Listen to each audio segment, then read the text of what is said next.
La Cámara de Diputados aprobó la reforma en materia de salarios que modifica el artículo 123, el cual establece que la fijación anual de los salarios mínimos generales o profesionales o la revisión de los mismos nunca estará por debajo de la inflación observada durante el periodo de su vigencia. Ahora pasará a su discusión y aprobación en el Senado.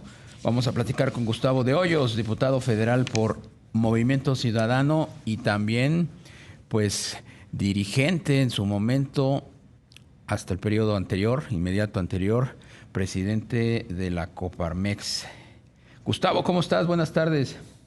Hola, ¿qué tal, Darío? Rogelio, muy buenas tardes, gusto saludarles. Oye, pues ahora sí que se oye feo, pero te vamos a preguntar en tu doble papel de cantinero y de borracho. De cantinero porque te tocó, pues, estar bien de cerca en las negociaciones que se daban con el tema de los aumentos en el salario mínimo o en los salarios, cuando fuiste presidente de la Coparmex, muy aguerrido, por cierto, y ahora, pues, en tu calidad de legislador, ¿cómo ves las cosas?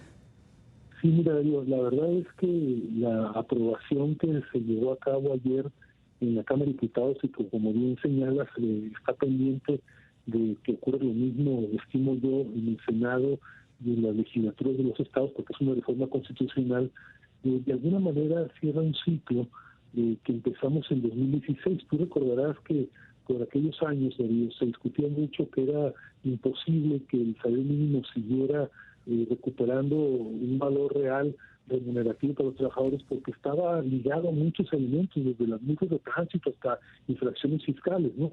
Entonces empezó en 2016 esta gran visión por evolucionar hacia salarios dignos, pero hubo que llevar a cabo, tú recordarás con la audiencia, un proceso de desindexación para que muchas de estas disposiciones que le metían ruido fueran eventualmente eliminándose, y entonces el tema salarial pudiese tratarse por separado.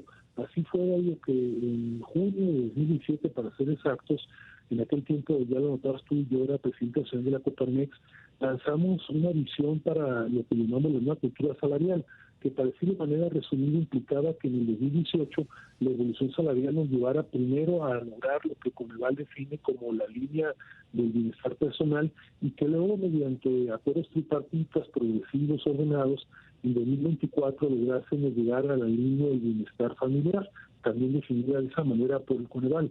La realidad, Darío, es que ha sido una ruta larga, implicó muchos consensos en el camino. Yo debo decirte que siendo candidato entonces López Obrador, igual que lo hicimos con otros candidatos previos a su elección, se planteó esta visión. El presidente López Obrador se comprometió siendo candidato a tomar esta visión de la Coparmex. Ahí están las publicaciones, videos que lo acreditan.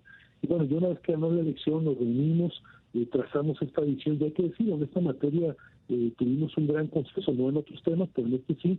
Y bueno, esto nos permitió que paulatinamente el salario mínimo empezara a avanzar a una velocidad que no se había visto nunca en nuestra historia contemporánea, al menos en los últimos 25 años.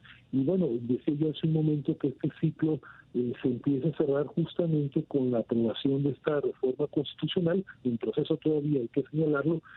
¿Por qué? Porque se garantiza que de aquí en adelante las revisiones salariales no podrán tener la resolución de la CONASAMI un indicador de crecimiento menor que el de la inflación. Ahora, hay que decirlo, la aspiración como país, Darío, Rogelio, no puede ser que la mayor parte de la población esté anclada en su nivel de ingreso salario mínimo, pero ciertamente sí señala una garantía constitucional. Así es que contentos, yo decía ayer en tribuna al hacer el posicionamiento inicial sobre esta iniciativa, es un triunfo de la visión de largo plazo, un triunfo de la negociación, del consenso, de la visión que, aunque es divergente en otros temas, logra coincidir en favor del país. Y ahora lo que sigue, realmente la batalla que tenemos que enfrentar es cómo logramos que las políticas públicas sean realmente promotoras de la inversión. De lo que se trata es que cada vez haya más empleos, más oportunidades para emprender y que no seamos un país donde la mayoría de las personas tengan salario mínimo, sino que los salarios contractuales y profesionales estén muy por arriba de este mínimo que se ha establecido en la Constitución. Claro. Gustavo, en esta administración pues se rompió con el mito de que un incremento fuerte en los salarios mínimos iba a crear inflación. Sin embargo, ¿consideras que todas las empresas, sobre todo pues las medianas, las chicas, podrán con este ritmo de crecimiento en los minisalarios? Pues mira, ha sido la discusión eterna desde que empezamos en 2016 a abordar este tema.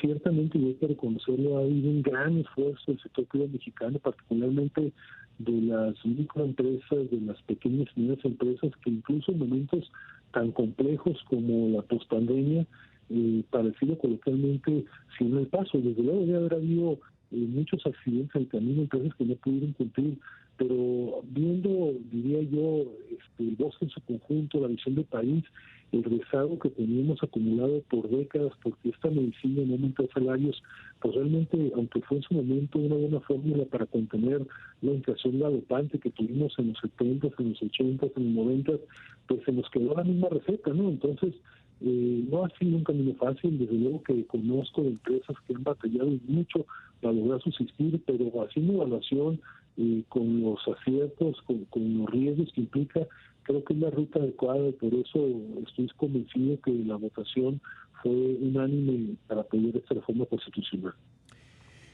El presidente López Obrador ha pues festejado y destacado como uno de sus logros definitivamente incuestionables, pues el incrementar el salario de los trabajadores de México.